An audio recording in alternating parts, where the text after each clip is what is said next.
Hello friends, നിങ്ങൾക്കെല്ലാവർക്കും PSC ഐം അച്ചീവറിൻ്റെ ഇന്നത്തെ current affairs വീഡിയോയിലേക്ക് സ്വാഗതം. ഇന്നത്തെ കറണ്ട് അഫയേഴ്സ് എന്തൊക്കെയാണെന്ന് നോക്കാം. ഇന്ത്യൻ കരസേനയുടെ സദ്ഭാവന പദ്ധതിയുടെ ഭാഗമായി ജമ്മു കാശ്മീരിലെ ഏത് ജില്ലയിലെ ഗ്രാമമാണ് കരസേന ദത്തെടുത്തത്? പൂഞ്ച് ജില്ലയിലെ. ഇന്ത്യൻ കരസേനയുടെ സദ്ഭാവന പദ്ധതിയുടെ ഭാഗമായി ജമ്മു കാശ്മീരിലെ പൂഞ്ച് ജില്ലയിലെ ഗ്രാമമാണ് കരസേന ദത്തെടുത്തത്. എന്നാൽ പൂഞ്ച് ജില്ലയിലെ ഏത് ഗ്രാമമാണ് ദത്തെടുത്തതെന്ന് കരസേന ഇതുവരെ വ്യക്തമാക്കിയിട്ടില്ല. ജനറൽ മനോജ് പാണ്ഡെയാണ് ഇന്ത്യൻ കരസേനയുടെ മേധാവി. 2024 ജനുവരി 15 ആഘോഷിക്കുന്നത് ഇന്ത്യൻ കരസേനയുടെ എത്രാമത് വാർഷികമാണ്? 76. ഇന്ത്യൻ കരസേനയുടെ 76ാമത് വാർഷികമാണ് 2024 ജനുവരി 15 ആഘോഷിക്കുന്നത്. ജനുവരി 15 ഉത്തർപ്രദേശിലെ ലക്നൌവിൽ വെച്ചാണ് 2024 കരസേനാ ദിനം ആഘോഷിക്കുന്നത്.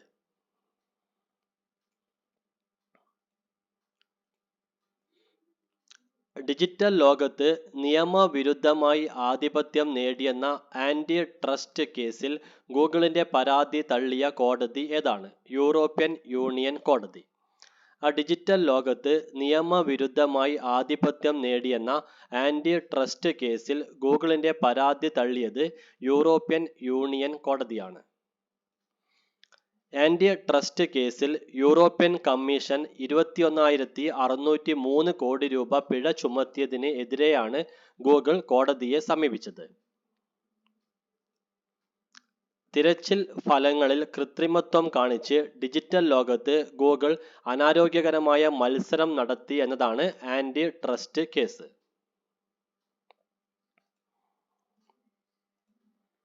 സൈന്യത്തിലെ നഴ്സിംഗ് ഓഫീസർമാരുടെ നിയമനത്തിൽ 100% വനിതാ സംവരണം ഭരണഘടനാ വിരുദ്ധമാണെന്ന് വിധി പ്രസ്താവിച്ച ഹൈക്കോടതി ഏതാണ്? കർണാടക ഹൈക്കോടതി. കർണാടക ഹൈക്കോടതിയാണ് സൈന്യത്തിലെ നഴ്സിംഗ് ഓഫീസർമാരുടെ നിയമനത്തിൽ 100% വനിതാ സംവരണം ഭരണഘടനാ വിരുദ്ധമാണെന്ന് വിധി പ്രസ്താവിച്ച ഹൈക്കോടതി. 100% സംവരണം നിർദ്ദേശിക്കുന്ന 1943 ഇന്ത്യൻ മിലിട്ടറി നഴ്സിംഗ് സർവീസസ് ഓർഡിനൻസിലെ 6ാം വകുപ്പാണ് കർണാടക ഹൈക്കോടതി റദ്ദാക്കിയത്.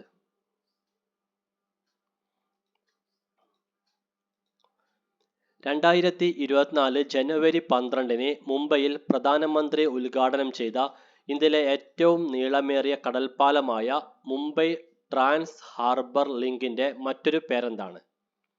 Shri Atal Bihari Vajpayee trans harbour link.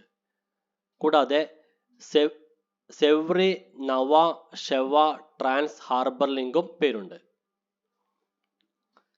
2024 ജനുവരി 12 മുംബൈയിൽ പ്രധാനമന്ത്രി ഉദ്ഘാടനം ചെയ്ത ഇന്ത്യയിലെ ഏറ്റവും നീളമേറിയ കടൽപ്പാലമായ മുംബൈ ട്രാൻസ് ഹാർബർ ലിങ്കിന്റെ മറ്റൊരു പേരാണ് Shri Atal Bihari Vajpayee trans harbour link.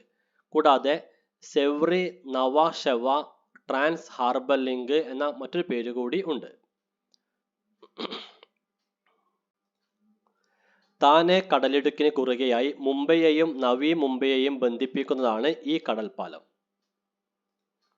പാലത്തിന്റെ ആകെ നീളം 22 കിലോമീറ്ററും കടലിന് മുകളിലൂടെ 16.5 കിലോമീറ്ററും വീതി 27 മീറ്ററും ചിലവ് 17,863 കോടി രൂപയുമാണ്.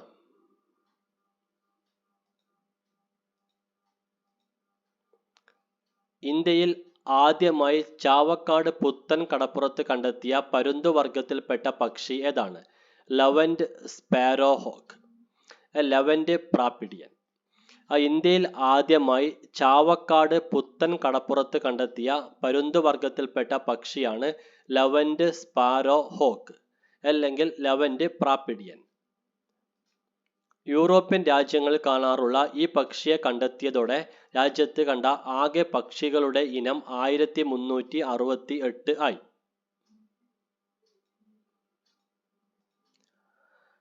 ഗുരുവായൂരപ്പൻ ട്രസ്റ്റിന്റെ 2023 ഓടക്കുഴൽ അവാർഡ് ലഭിച്ച കവി ആരാണ്? PN ഗോപികൃഷ്ണൻ. പ്രശസ്ത മലയാള കവിയായ PN ഗോപികൃഷ്ണനാണ് ഗുരുവായൂരപ്പൻ ട്രസ്റ്റിന്റെ 2023 ഓടക്കുഴൽ അവാർഡ് ലഭിച്ചത്. ഇദ്ദേഹത്തിന്റെ കവിത മാംസഭോജിയാണ് എന്ന കവിതാ സമാഹാരത്തിനാണ് പുരസ്കാരം ലഭിച്ചത്. കേരള സാംസ്കാരിക വകുപ്പിന്റെ പരമോന്നത ബഹുമതിയായ സ്വാതി സംഗീത പുരസ്കാരം ലഭിച്ച വ്യക്തി ആരാണ്? PR കുമാര കേരള വർമ്മ. PR കുമാര കേരള വർമ്മയ്ക്കാണ് കേരള സാംസ്കാരിക വകുപ്പിന്റെ പരമോന്നത ബഹുമതിയായ സ്വാതി സംഗീത പുരസ്കാരം ലഭിച്ചത്. പ്രമുഖ കർണാടക സംഗീതജ്ഞനാണ് PR കുമാര കേരള വർമ്മ. 2021 സ്വാതി സംഗീത പുരസ്കാരമാണ് PR കുമാര വർമ്മയ്ക്ക് ലഭിച്ചത്. 2 ലക്ഷം രൂപയാണ് പുരസ്കാര തുക. ഗാന്ധി യുവമണ്ഡലം ഏർപ്പെടുത്തിയ കർമ്മശ്രേഷ്ഠ പുരസ്കാരം ലഭിച്ച വ്യക്തി ആരാണ്? Doctor TM Surendranath. Doctor TM സുരേന്ദ്രനാഥിനാണ് ഗാന്ധി യുവമണ്ഡലം ഏർപ്പെടുത്തിയ കർമ്മശ്രേഷ്ഠ പുരസ്കാരം ലഭിച്ചത്. ഇന്ത്യയിലെ ആദ്യത്തെ വിദേശ സർവകലാശാല ക്യാമ്പസ് സ്ഥാപിതമായത് എവിടെയാണ്? Gift city. ഗുജറാത്തിലെ ഗാന്ധിനഗറിലുള്ള ഗിഫ്റ്റ് സിറ്റിയിലാണ് ഇന്ത്യയിലെ ആദ്യത്തെ വിദേശ സർവകലാശാല ക്യാമ്പസ് സ്ഥാപിതമായത്. ഓസ്ട്രേലിയയിലെ ഡീക്കിൻ സർവകലാശാലയുടെ ശാഖയാണ് ഗുജറാത്തിലെ ഗിഫ്റ്റ് സിറ്റിയിൽ പ്രവർത്തനം ആരംഭിച്ചത്. സൈബർ സെക്യൂരിറ്റി, ബിസിനസ് അനലിറ്റിക്സ് എന്നീ വിഷയങ്ങളിലാണ് ഈ സർവകലാശാലയിൽ കോഴ്സ് ഉള്ളത്. 2023 ലോകകപ്പ് യോഗ്യതാ മത്സരത്തിൽ കാണികൾ ഏറ്റുമുട്ടിയതിനെ തുടർന്ന് ഫിഫ പിഴ ചുമത്തിയ ടീമുകൾ ഏതൊക്കെയാണ്? Brazil, Argentina. 2023 ലോകകപ്പ് യോഗ്യതാ മത്സരത്തിൽ കാണികൾ ഏറ്റുമുട്ടിയതിനെ തുടർന്ന് ഫിഫ പിഴ ചുമത്തിയ ടീമുകളാണ് ബ്രസീൽ, അർജന്റീന എന്നീ ടീമുകൾ. 2022 നവംബർ 22 മാരക്കാന സ്റ്റേഡിയത്തിൽ നടന്ന യോഗ്യതാ മത്സരത്തിനിടെയാണ് ബ്രസീൽ, അർജന്റീന കാണികൾ സ്റ്റേഡിയത്തിൽ ഏറ്റുമുട്ടിയത്. റിപ്പബ്ലിക് ഓഫ് അംഗോളയിലെ ഇന്ത്യൻ അംബാസഡറായി നിയമിതനായ മലയാളി ആരാണ്? Doctor Vidhu P Nair. Republic of അംഗോളയിലെ ഇന്ത്യൻ അംബാസഡറായി നിയമിതനായ മലയാളിയാണ് ഡോക്ടർ വിധു P നായർ. നിലവിൽ തുർക്ക്മെനിസ്ഥാനിലെ ഇന്ത്യൻ അംബാസഡറാണ് ഡോക്ടർ വിധു P നായർ. കേരളം ആസ്ഥാനമായുള്ള ഏത് ജ്വല്ലറി ഗ്രൂപ്പിന്റെ വിപണി മൂല്യമാണ് 40,000 കോടി രൂപ കടന്നത്? കല്യാൺ ജ്വല്ലേഴ്സ്. കേരളം ആസ്ഥാനമായുള്ള കല്യാൺ ജ്വല്ലേഴ്സിന്റെ വിപണി മൂല്യമാണ് 40,000 കോടി രൂപ കടന്നത്. രാജ്യത്ത് ഏറ്റവും കൂടുതൽ വിപണി മൂല്യമുള്ള 200 കമ്പനികളിൽ ഒന്നാണ് കല്യാൺ ജ്വല്ലേഴ്സ്. ആഗോള കൺസൾട്ടൻസി സംരംഭമായ ഹെൻലിയുടെ റിപ്പോർട്ട് പ്രകാരം ആഗോള പാസ്പോർട്ട് സൂചികയിൽ ഇന്ത്യയുടെ സ്ഥാനം എത്രയാണ്? 80ാമത് സ്ഥാനം. ആഗോള കൺസൾട്ടൻസി സംരംഭമായ ഹെൻലിയുടെ റിപ്പോർട്ട് പ്രകാരം ആഗോള പാസ്പോർട്ട് സൂചികയിൽ ഇന്ത്യയുടെ സ്ഥാനം 80ാമതാണ്. 62 രാജ്യങ്ങളിലാണ് ഇന്ത്യൻ പാസ്പോർട്ടിന് വിസ രഹിത പ്രവേശനം ഉള്ളത്. France, Germany, Italy, Japan, Singapore, Spain എന്നീ 6 രാജ്യങ്ങളാണ് പട്ടികയിൽ 1ാം സ്ഥാനത്ത്. 194 രാജ്യങ്ങളിലേക്കാണ് ഈ രാജ്യങ്ങളുടെ പാസ്പോർട്ടിന് വിസ രഹിത പ്രവേശനം ഉള്ളത്. അഫ്ഗാനിസ്ഥാൻ, സിറിയ, ഇറാഖ് എന്നീ രാജ്യങ്ങളാണ് പട്ടികയിൽ ഏറ്റവും പിറകിലുള്ളത്. 2024 ജനുവരിയിൽ സുവർണ ജൂബിലി ആഘോഷിക്കുന്ന കേരളത്തിലെ പൊതുമേഖലാ സ്ഥാപനം ഏതാണ്? Kerala agro machinery corporation limited, KEMCO. 2024 ജനുവരിയിൽ സുവർണ ജൂബിലി ആഘോഷിക്കുന്ന കേരളത്തിലെ പൊതുമേഖലാ സ്ഥാപനമാണ് Kerala agro machinery corporation limited, KEMCO. രാജ്യത്ത് കാർഷിക യന്ത്രോൽപാദന മേഖലയിലെ ഏക പൊതുമേഖലാ സ്ഥാപനമാണ് കെംകോ. 1973 എറണാകുളം ജില്ലയിലെ നെടുമ്പാശ്ശേരി പഞ്ചായത്തിലെ അത്താണിയിലാണ് കെംകോ സ്ഥാപിതമായത്.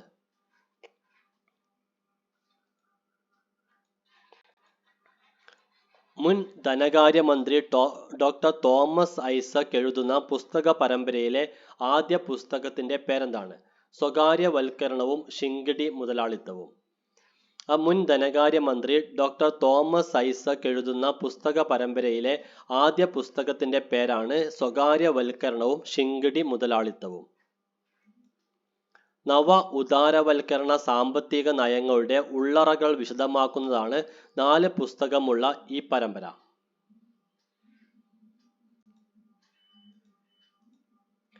കേരളത്തിലെ ഏത് സർക്കാർ ആശുപത്രിയിലാണ് ആദ്യമായി റോബോട്ടിക് ശസ്ത്രക്രിയാ സംവിധാനം നിലവിൽ വന്നത്?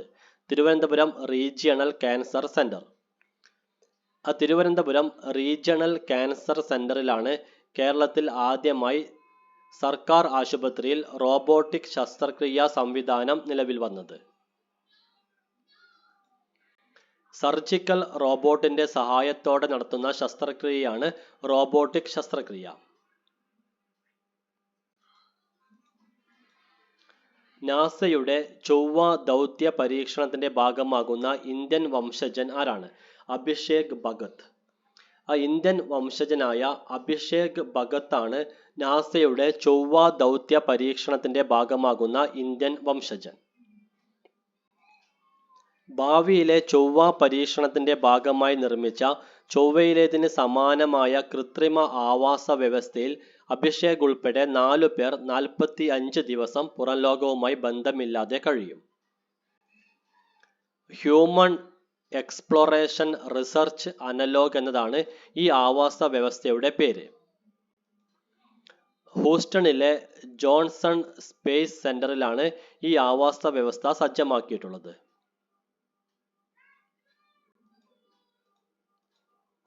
മുൻ ഇന്ത്യൻ പ്രധാനമന്ത്രി അടൽ ബിഹാരി വാജ്പേയിയുടെ ജീവിതം ആസ്പദമാക്കി തയ്യാറാക്കുന്ന സിനിമയുടെ പേരെന്താണ്? മേം അടൽ ഹൂം. മേം അടൽ ഹൂം എന്ന സിനിമയാണ് മുൻ ഇന്ത്യൻ പ്രധാനമന്ത്രി അടൽ ബിഹാരി വാജ്പേയിയുടെ ജീവിതം ആസ്പദമാക്കി തയ്യാറാക്കുന്ന സിനിമ.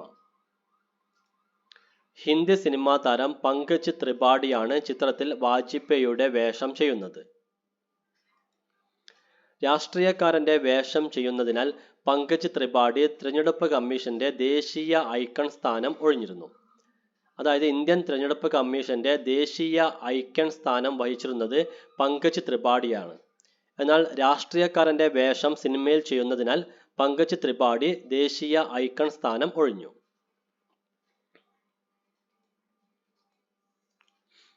രണ്ടായിരത്തി 2024 7ാമത് കേരള ലിറ്ററേച്ചർ ഫെസ്റ്റിവൽ നടക്കുന്നത് എവിടെ വെച്ചാണ്? കോഴിക്കോട് ബീച്ച്. കോഴിക്കോട് ബീച്ചിൽ വെച്ചാണ് 2024 7ാമത് കേരള ലിറ്ററേച്ചർ ഫെസ്റ്റിവൽ നടക്കുന്നത്. കേരള സാഹിത്യോത്സവം. 2024 ജനുവരി 11 മുതൽ 14 വരെയാണ് ഫെസ്റ്റിവൽ നടക്കുന്നത്. 7ാമത് ലിറ്ററേച്ചർ ഫെസ്റ്റിവലിൽ അതിഥി രാഷ്ട്രമായി പങ്കെടുക്കുന്ന രാജ്യം തുർക്കിയാണ്. 2016 ആദ്യമായി കേരള ലിറ്ററേച്ചർ ഫെസ്റ്റിവൽ നടന്നത്. 2024 നടക്കുന്നത് 7ാമത് കേരള സാഹിത്യോത്സവമാണ്. പ്രശസ്ത സിനിമാ താരം ഷീലയുടെ ജീവചരിത്രത്തിന്റെ പേരെന്താണ്? കഥ പറയുന്ന ജീവിതം. കഥ പറയുന്ന ജീവിതം എന്നതാണ് പ്രശസ്ത സിനിമാ താരം ഷീലയുടെ ജീവചരിത്രത്തിന്റെ പേര്. MS ദിലീപാണ് ഈ പുസ്തകത്തിന്റെ രചയിതാവ്. കോഴിക്കോട് നടക്കുന്ന കേരള സാഹിത്യോത്സവത്തിൽ വെച്ച് മുഖ്യമന്ത്രി പിണറായി വിജയനാണ് പുസ്തകം M മുകുന്ദന് നൽകി പ്രകാശനം ചെയ്തത്.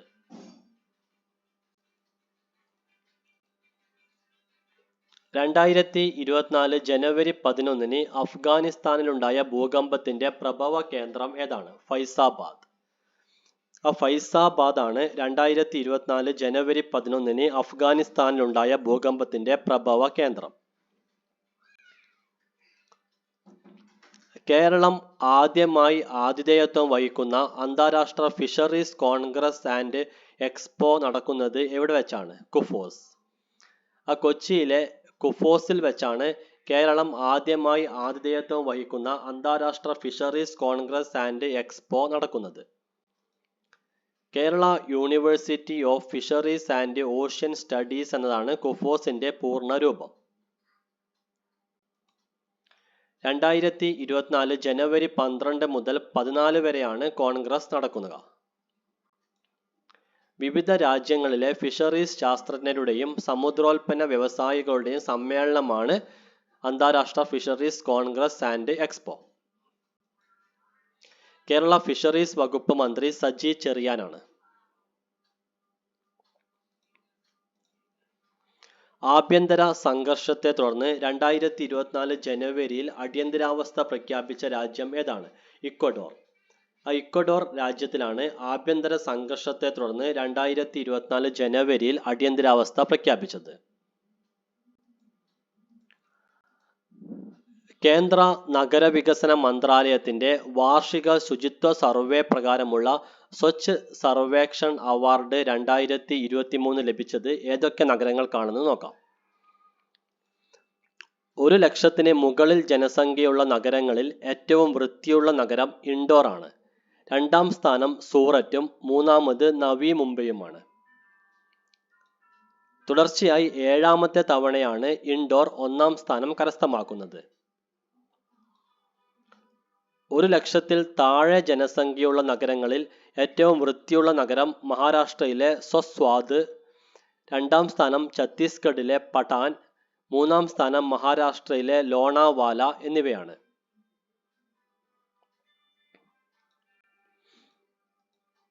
ഏറ്റവും വൃത്തിയുള്ള സംസ്ഥാനം മഹാരാഷ്ട്രയാണ്. 2ാം സ്ഥാനം മധ്യപ്രദേശും 3ാം സ്ഥാനം ഛത്തീസ്ഗഡിനുമാണ്. കേരളത്തിന്റെ സ്ഥാനം 22ാമതാണ്. വൃത്തിയുള്ള കന്റോൺമെന്റ് മധ്യപ്രദേശിലെ മൗ കന്റോൺമെന്റ് ആണ്. വൃത്തിയുള്ള ഗംഗാ നദീ തീരത്തുള്ള പട്ടണം വാരണാസിയും പ്രയാഗ്രാജുമാണ്. സഫ മിത്ര സുരക്ഷിത് ഷഹർ അവാർഡ് ലഭിച്ചത് ചണ്ഡീഗഡിനാണ്. കേരളത്തിൽ 1,00,000-ന് മുകളിൽ ജനസംഖ്യയുള്ള വൃത്തിയുള്ള നഗരം ആലപ്പുഴയും 1,00,000-ൽ കുറവ് ജനസംഖ്യയുള്ളതിൽ വൃത്തിയുള്ള നഗരം വർക്കലയുമാണ്. ലോകത്തിൽ ഏറ്റവും ദൈർഘ്യമേറിയ ഇന്റർനെറ്റ് വിലക്ക് ഏർപ്പെടുത്തപ്പെട്ട പ്രദേശം ഏതാണ്? മണിപ്പൂർ. ഇന്ത്യൻ സംസ്ഥാനമായ മണിപ്പൂർ ആണ് ലോകത്ത് ഏറ്റവും ദൈർഘ്യമേറിയ ഇന്റർനെറ്റ് വിലക്ക് ഏർപ്പെടുത്തപ്പെട്ട പ്രദേശം. 2023 കുക്കി മെയ്തി സംഘർഷത്തെ തുടർന്ന് 5000 മണിക്കൂറാണ് മണിപ്പൂരിൽ ഇന്റർനെറ്റ് ബന്ധം വിച്ഛേദിക്കപ്പെട്ടത്.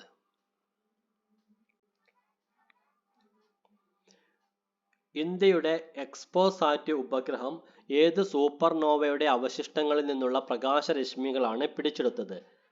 കസിയോപ്പിയ എ. കസിയോപ്പിയ എ എന്ന സൂപ്പർനോവയുടെ അവശിഷ്ടങ്ങളിൽ നിന്നുള്ള പ്രകാശരശ്മികളാണ് ഇന്ത്യയുടെ എക്സ്പോസാറ്റ് ഉപഗ്രഹം പിടിച്ചെടുത്തത്. ഇന്ത്യയുടെ ആദ്യത്തെ എക്സ്റേ പോളാരിമെട്രിക് ദൗത്യമാണ് എക്സ്പോസാറ്റ്.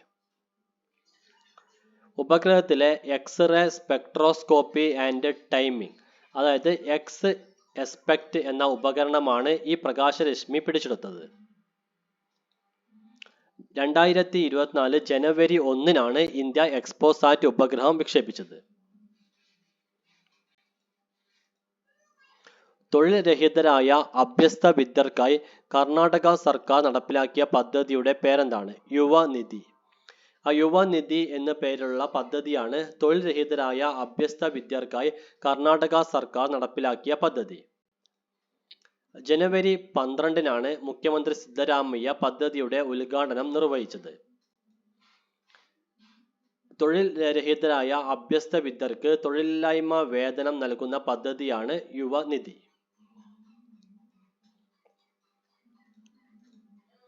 2020 ക്രിക്കറ്റിൽ 1000 റൺസും 100 വിക്കറ്റും നേടിയ ആദ്യ ഇന്ത്യൻ താരം ആരാണ്? ദീപ്തി ശർമ്മ. ദീപ്തി ശർമ്മയാണ് 2020 ക്രിക്കറ്റിൽ 1000 റൺസും 100 വിക്കറ്റും നേടിയ ആദ്യ ഇന്ത്യൻ താരം.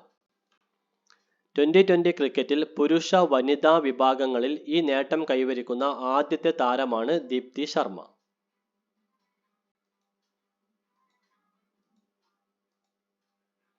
ഹായ് ഫ്രണ്ട്സ്, ഇന്നത്തെ കറണ്ട് അഫയേഴ്സ് വീഡിയോ ഇവിടെ അവസാനിക്കുകയാണ്. നിങ്ങൾക്കെല്ലാവർക്കും നല്ലൊരു ദിവസം ആശംസിക്കുന്നു. Thank you.